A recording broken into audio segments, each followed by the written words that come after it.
Hey there, welcome to the channel. So I found a recipe that I thought would be interesting to try. So today on the channel, we're gonna make a gluten-free English muffin. You heard me right. I said a gluten-free English muffin because we're only making one. We don't need any special English muffin rings, so we're good there. And the other thing is, we're making this in the microwave. I'm Jamie with SavorySaver. I share gluten-free recipes, tips, tricks, and resources to make your gluten-free lifestyle easier. So please consider hitting subscribe, and let's see if we can make a gluten-free English muffin using the microwave. So to make this gluten-free English muffin, the first thing you're gonna need is something to cook it in. So I have a microwave-safe ramekin that's about 4 inches across. The original recipe suggests a small cereal bowl, so just look for something that's about 4 inches. That's about the size of an English muffin. To that bowl that you're using, you want to put a little bit of cooking spray to keep everything from sticking.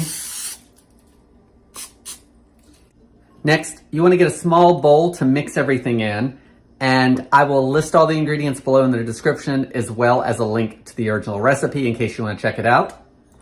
So to that bowl, you want to add 3.5 tablespoons of a gluten-free oat flour.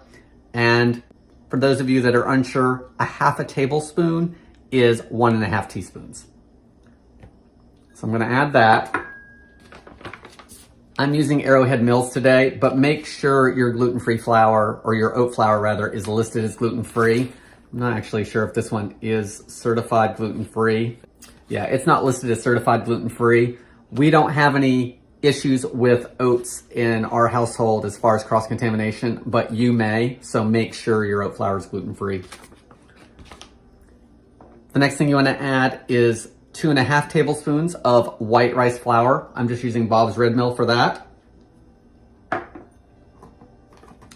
We're gonna need some leavening to help create some nooks and crannies. So I'm gonna use some baking powder, not baking soda. So it says you want a rounded, slightly rounded half teaspoon.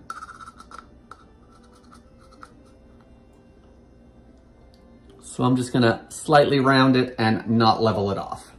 We need a little salt. So it says 2 to 3 dashes. I'm just gonna put a little bit in the palm of my hand, not even 1/8 of a teaspoon. The next thing is you can make this with or without cinnamon and raisins. It says optional on the recipe. I am gonna make a cinnamon raisin one. So you want, it says 1/16 of a teaspoon of cinnamon, just add a dash or so. We're also gonna add a tablespoon of raisins.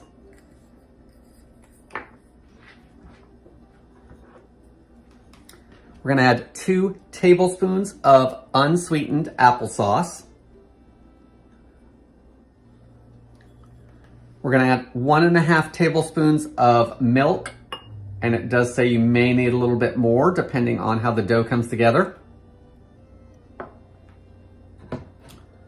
The last thing we're gonna add is 1/2 teaspoon of apple cider vinegar. That goes in there. I've got milk on standby if I need a little bit more, but it says we should be able to mix this into a soft and pliable dough.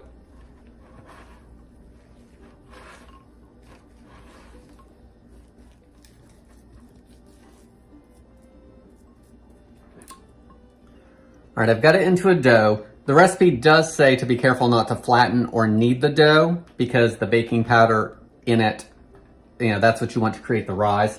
I probably did mix it a little bit too much. We'll see.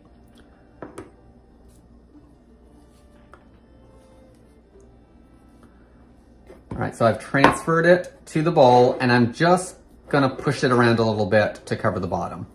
I'm not gonna do any flattening if I can help it. I just want it to cover the bottom.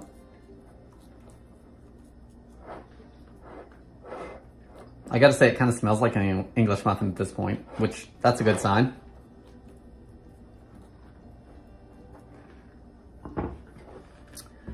Now, we're gonna microwave this for 2 minutes and that is in a 1200 watt microwave. So you may need to adjust a little bit depending on the strength of your microwave. So I'm gonna microwave it for 2 minutes, and then we're gonna transfer it to a wire rack or paper towel to cool for just a minute, and then you can slice and open it.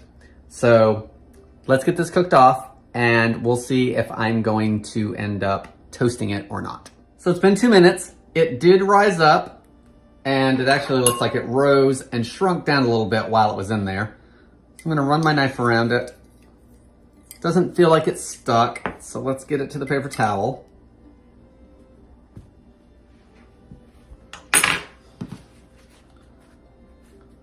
Now, it is pretty thick.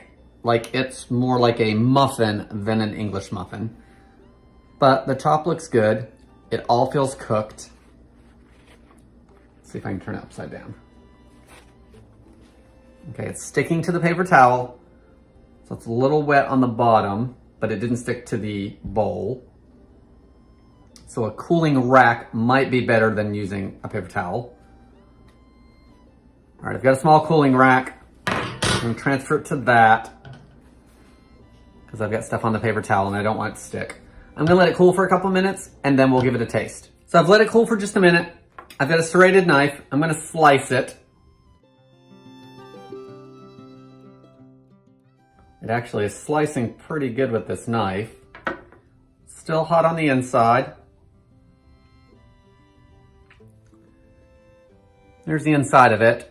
I wouldn't say it's an English muffin consistency in looking at it. It looks more like a muffin consistency.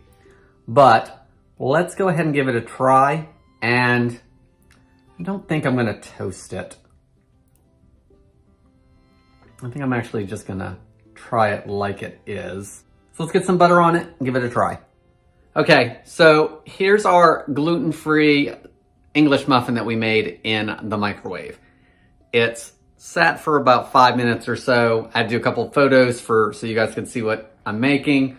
And I did have some butter on it, so it's melted.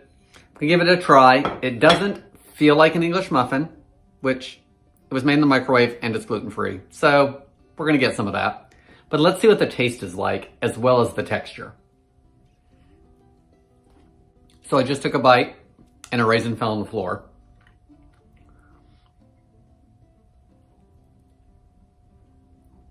So taste-wise, it kind of does taste like an English muffin. It's a little dry, so I'm not sure if I could cut the baking time or the microwave time back for a few seconds, or if you just need to eat it as soon as it's done. The other thing is I would definitely try toasting this, because I think that would crisp it up a little bit and you wouldn't notice the drying of it now.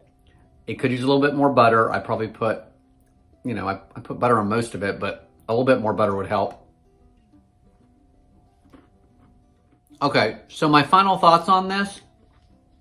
If you left the cinnamon and the raisins out, I think you could use this for a sandwich, for a bacon, egg, and cheese, or a sausage biscuit, something along those lines. McMuffin, whatever you want to do it for. So I think that would work. I do think it's a little dry, which I don't know what else you could really do. It's such a small amount, you may not be able to change that much. The baking powder gave it some lift. It doesn't have the nooks and crannies of what I would consider an English muffin, but it does have air pockets in it, and that's really what you want because it gives it that lift and will keep it lighter. Overall, I'd say this is worth trying if you have breakfast on a regular basis and maybe you just want to make one single sandwich for yourself, or maybe you want an English muffin and you don't want to spend $6 or $7 on 4 frozen ones in the grocery store. I would definitely try this, see what you think, see if you can tweak a little bit, maybe a little bit more liquid, maybe a little less liquid, maybe adjust the time on the microwave. Guys, gluten-free English muffin. We made it in the microwave. I added some cinnamon and raisin to it. I will link down below to anything you may need, a list of the ingredients, as well as the original recipe. Guys, I want to thank you so much for watching. Please Please leave me comments or thoughts below on this recipe, and I hope to see you on the next video.